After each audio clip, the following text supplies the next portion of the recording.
Joining us now to talk about today's developments is national security expert Ron B. Always nice to have you with us, Ron. Thank you. Hi, Kimberly. Great to be with you. Thank you.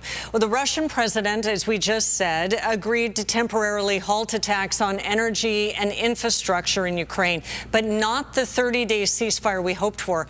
How successful is this? Well, I think Putin threw Trump a bone, but the bone is not big enough for Ukraine and an eventual ceasefire. One could even see this as a way for Putin to delay while he retakes Kursk and takes a bargaining chip away from Zelensky for any future negotiations with Zaporizhzhia, the area where the nuclear power plant is that supplies a lot of energy to Ukraine. That's now in Russian control, and I think those are the two that are up for negotiating bargaining chips, and that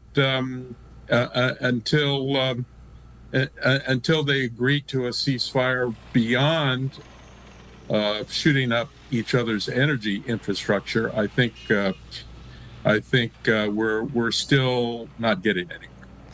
You seem pessimistic that a broader ceasefire agreement then could be in the future? I am a little pessimistic because I don't think that Putin wants to give up Crimea. I don't think that Putin wants to give up Donetsk and Lugansk, and the only thing he has is that area in between. But if he can take over Kursk, which is Russian territory, then that takes away a bargaining chip, and I think that's what's at what he's doing here, giving his troops more of a chance to take over that territory. I think once that happens, then we might see something. But it's an ugly war, and it's going to be an ugly peace, and especially because both sides are going to have to give something up for the peace, and they're not willing to do it as of yet.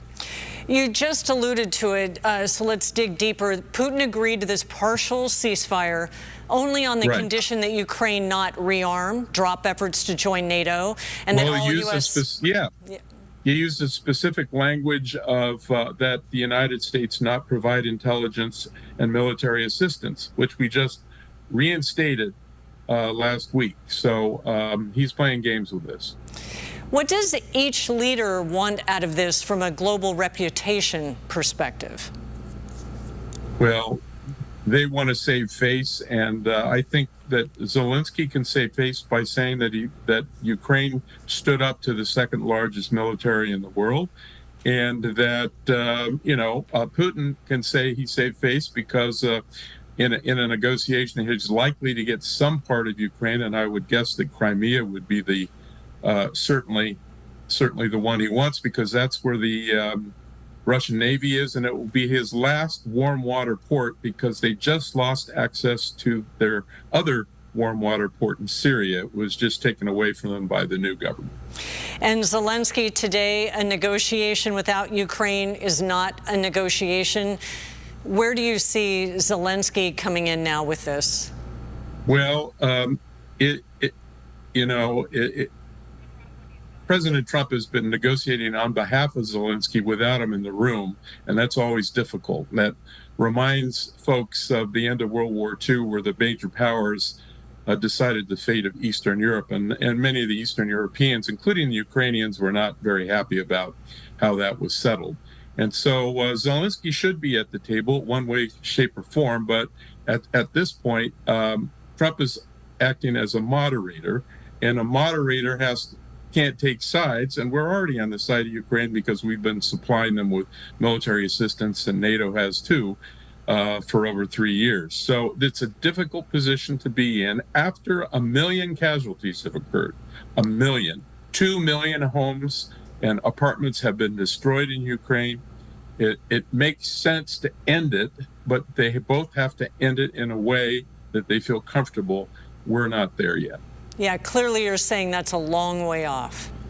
It is, well, long way off. It can, if you decide to do it, but you have to come to the table and make a deal. And I think without Zelensky at the table, he's going to be distrustful of Trump, and we have to remain distrustful of Putin because he has broken deals before, and And Russia, after all, is the country that invaded Ukraine in 2014 and in 2022. National security expert Ron B., always interesting to talk to you and get your perspective. We appreciate you coming on today.